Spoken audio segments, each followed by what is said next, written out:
Assalamualaikum warahmatullahi wabarakatuh. Kami dari kelompok 8 ingin mendiskusikan atau mempresentasikan hasil diskusi kami, yaitu tentang sistem komputer digital. Saya Restu Zulkifli, NRP 15/2022-164. Saya Baskara Muhammad Yahya, NRP 152022161. Saya Faris Muhammad Nova Agustian, NRP 15 2022 173. Pada pembahasan ini, kita menggunakan motherboard Gigabyte Z790 Aorus Elite AX Ice. Motherboard adalah papan utama yang terdapat komponen-komponen serta chip controller yang mengatur lalu lintas data dalam sistem motherboard. Fitur utama pada motherboard yang kita pakai itu ada CPU, chipset, memori, onboard graphic, Audi, LAN, wireless communication module, expansion slot, storage interface, USB, internal input-output connector, back panel connector, input atau output controller, eh, BIOS, unique features, bundle software, operating system, form factor, dan ada juga bagian-bagian layout motherboardnya seperti layar pada layar di depan. Selanjutnya prosesor CPU-nya. Setelah menentukan motherboard yang akan kita gunakan untuk sistem komputer digital, kita harus memilih komponen utama lainnya yang cocok dengan motherboard yang telah kita pilih. Prosesor yang akan kami gunakan di motherboard Gigabyte Z790 Aorus Elite AX Ice adalah Intel Core i9 generasi 13. Spesifikasi prosesor CPU-nya eh, ada total cores 24, number of performa core 8, dan number of efficient core 16. Kita menggunakan CPU cooler karena kami memilih prosesor Intel Core i9 generasi 13 yang di dalam boxnya tidak terdapat CPU cooler, maka kita membutuhkan CPU cooler. CPU cooler yang kita gunakan adalah NZXT Kraken 7Z73. Spesifikasi CPU coolernya ada CAP, LCD display panel, water block, fan, radiator, tube, fan spec, compatible socket, dan CPU general. Lalu selanjutnya ada RAM. Untuk RAM, kapasitas maksimalnya bergantung kepada prosesor yang dipilih. Karena di sistem komputer ini kami memilih prosesor Intel Core i9 generasi 13 yang kapasitas RAM maksimalnya adalah 192 GB. Untuk tipe RAM yang digunakan bergantung pada motherboard yang dipakai. Untuk motherboard yang kami pilih menggunakan RAM tipe DDR5. Untuk frekuensi maksimal RAM-nya bergantung pada prosesor yang dipakai dan apakah prosesor tersebut dapat melakukan overclocking pada RAM yang digunakan. Prosesor yang kami pilih dapat membaca RAM yang frekuensinya hingga 5600 MHz. Untuk berjaga-jaga, barangkali kami ingin melakukan overclocking, kami memilih RAM Corsair Dominator 32 GB DDR5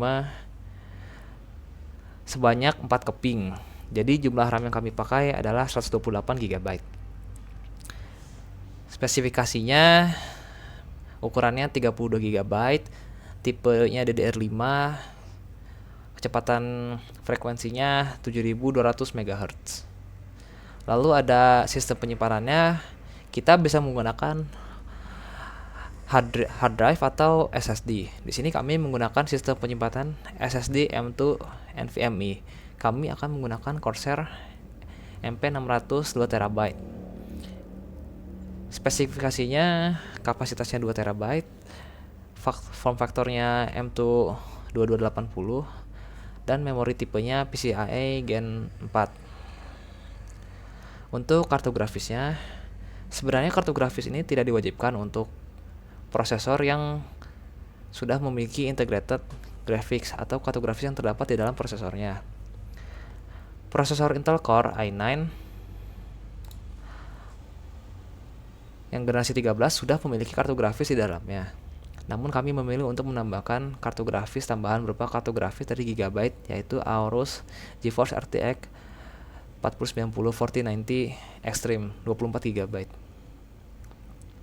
Spesifikasinya dengan core clock 2565 MHz, CUDA core-nya 16384, memori clock-nya 21 GB per second, ukuran memorinya 24 GB, tipe memorinya GDDR6X. Untuk power supply-nya kami memilih PSU NZXT C1200 Gold. Spesifikasi PSU-nya ada output connector, kabel spek kabel, AC input rating, DC output rating, operation, energy efficiency, fan specs-nya, ada general specs-nya, ada UPC, ada EEN. Lalu untuk casingnya kita harus menyesuaikan dengan motherboard, kartu grafis, dan PSU yang digunakan agar komponen tersebut muat di dalam casing. Kami memilih casing NZXT H7 Elite keluaran 2022. Di dalam casing ini sudah terdapat beberapa fan juga, jadi kita tidak perlu membeli fan tambahan. Spesifikasinya untuk motherboardnya support mini ITX, micro ITX, sama ITX. Dimensinya tingginya 50 cm, lebarnya 23 cm, panjangnya 48 cm, dengan berat 11 kg. Lalu ada komponen I/O. Kita butuh keyboard dan mouse sebagai inputnya. Namun untuk input suara kita hanya perlu headset, tidak perlu mikrofon, dan untuk output suara tidak perlu speaker karena sudah ada di headsetnya. Lalu monitor juga salah satu dari perangkat output yang dapat menampilkan informasi visual kepada penggunanya.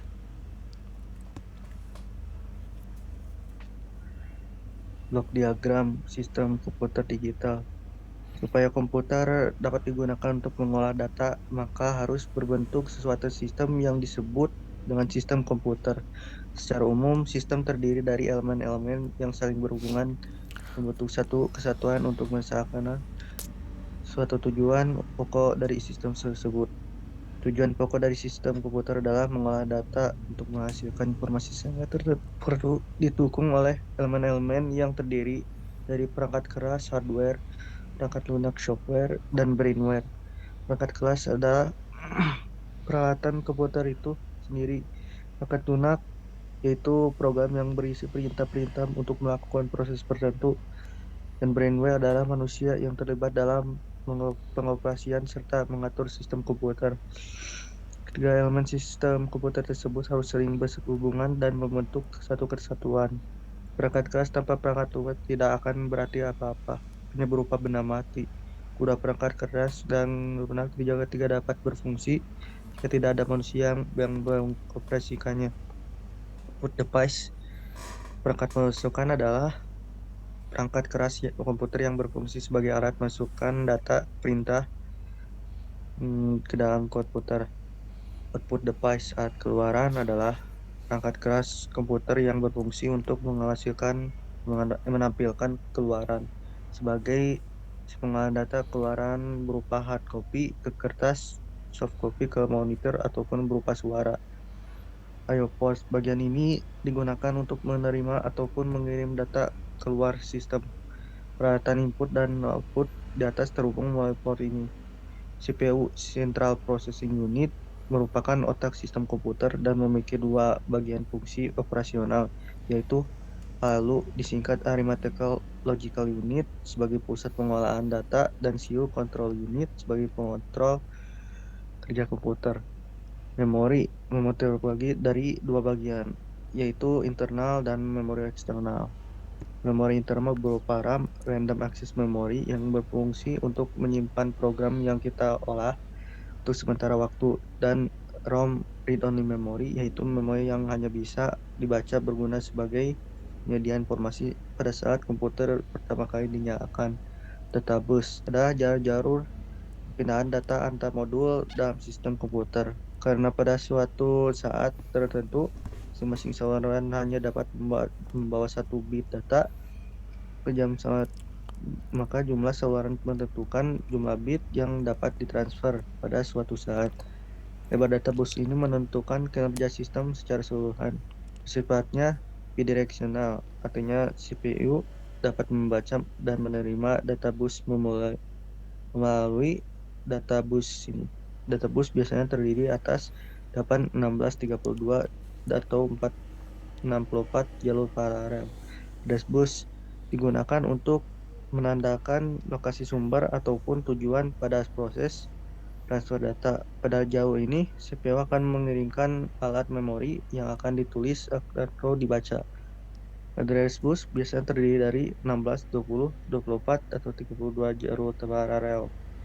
Kontrol dan terakhir control bus digunakan untuk mengontrol penggunaan serta akses ke databus dan address bus. Terdiri atas 4 sampai 10 jalur paralel. Sekian. Sekian dari kelompok kami. Mohon maaf bila ada kesalahan. Wassalamualaikum warahmatullahi wabarakatuh.